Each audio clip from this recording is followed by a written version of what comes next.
Hi viewers, welcome to our channel. ప్రస్తుతం మనతో పాటు సీనియర్ జర్నలిస్ట్ దాము బాలాస్ అన్నారు, వారితో మాట్లాడాం.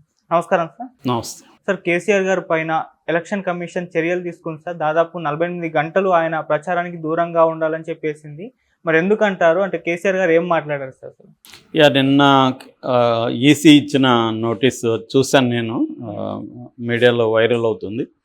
కేసీఆర్కు నిన్న రాత్రి 8 గంటల నుంచి 48 గంటల పాటు ప్రచారానికి దూరంగా ఉండాలని ఆదేశాలు ఇచ్చింది ఈసీ. దీనికి ప్రధాన కారణం ఏంటంటే కేసీఆర్ కాంగ్రెస్ పార్టీని బూతులు తిట్టాడని కాంగ్రెస్ పార్టీ ఉపాధ్యక్షుడు నిరంజన్ కంప్లైంట్ ఇచ్చాడు. సో ఆ కంప్లైంట్ని వాళ్ళు పరిశీలించారు. కంప్లైంట్తో పాటు నిరంజన్ వీడియోలు, ఆడియోలు, పేపర్ కటింగ్స్ అన్నీ కూడా సబ్మిట్ చేశాడు. సో అవన్నీ పరిశీలించిన తర్వాత ఖచ్చితంగా ఇది చర్య తీసుకోవాలని చెప్పి కేసీఆర్కు నోటీసులు పంపించారు. 24 గంటల్లో నోటీసులకి రిప్లై ఇవ్వమని. కేసీఆర్ ఆ నోటీసులను క్యారీ చేయలేదు, సో రిప్లై ఇవ్వలేదు. దాంతో ఆయనకి 48 గంటల పాటు నిషేధం విధిస్తూ నోటీస్ ఇష్యూ చేశారు.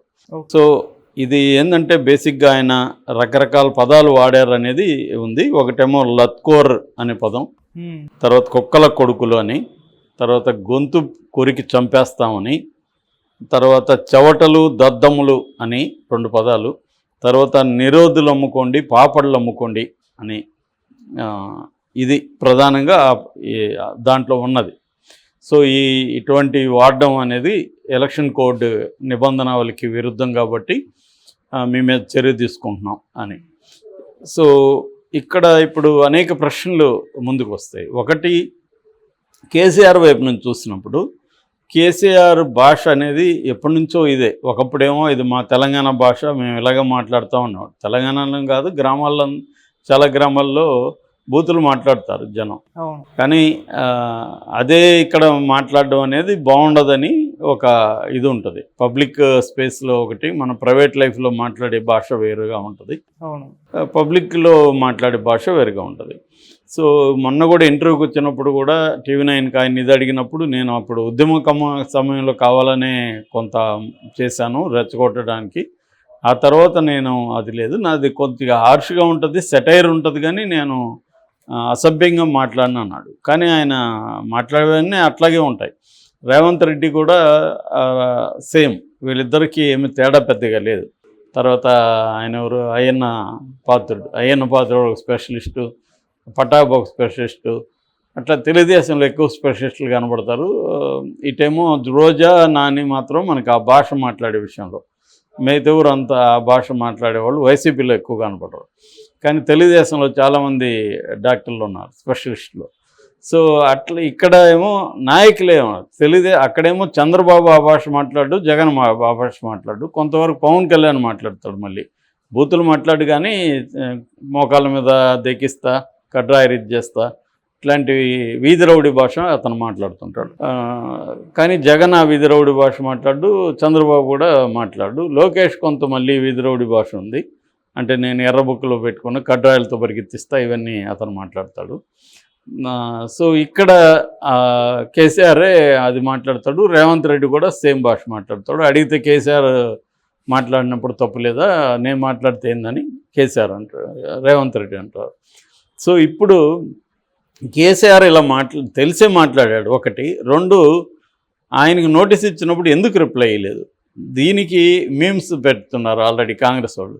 ఏమంటే ఎండలు తట్టుకోలేకపోయాడు ఆయన, రెస్ట్ కావాలి, ఆయన రెస్ట్ తీసుకుంటే బాగుండదు కాబట్టి మనం రిప్లై ఇకపోతే ఎలాగో వాళ్ళే బ్యాన్ చేస్తారులే, రెస్ట్ తీసుకుందాం అని అనుకుంటున్నాడు. ఎందుకంటే ఆయనకి ఎండలో తిరిగే ఓపిక శక్తి లేదు ఆయనకి. రెండోది, జనం మీద పడితే కూడా ఆయన తట్టుకోలేరు. సో అందుకని ఆయన ఇట్లాంటి ఎత్తేసాడు అనేది చెబుతున్నారు. అంతే, నిజమా కాదు కానీ మరి ఎందుకు రిప్లై ఇవ్వలేదు అనే దానికి ఆన్సర్ లేదు.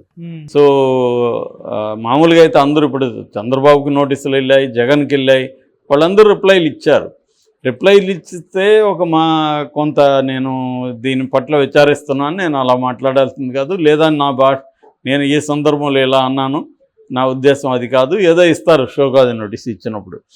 అలా ఈయన ఎందుకు ఇవ్వలేదు అనే దానికి ఆన్సర్ లేదు. వీళ్ళేమో మీమ్స్ ఇలాగ పెడుతున్నారు, ఆయన ఎండలో తిరగలేకుండా ఉన్నాడు, రెస్ట్ కోసం ఈ పని చేస్తాడు, మంచిదే 4 to 8 hours రెస్ట్ తీసుకో, మళ్ళీ వద్దులే అని వీళ్ళు అంటున్నారు. సో ఇది అందరూ కూడా ప్రతిపక్షాల మీద మాట్లాడి నిజం కూడా అది కండిషన్. కేసీఆర్కు వీక్గా ఉన్నాడు, ఆయనకి ఇప్పటికి కూడా పూర్తిగా ఊతం లేకుండా నడవలేని పరిస్థితి ఉంది. రెండోది ఆయన కొంత ఒక రకంగా బలహీనుడు కూడా శారీరకంగా.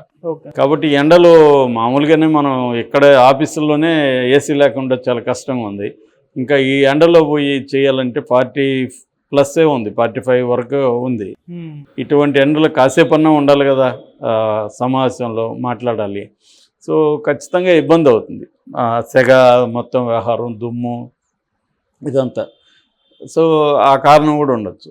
ఇక రెండవ యాంగిల్ నుంచి చూసినప్పుడు ఈసీ ఎందుకు కొందరి మీద చర్య తీసుకోవట్లేదు? అందరూ మాట్లాడుతున్నారు నిజానికి.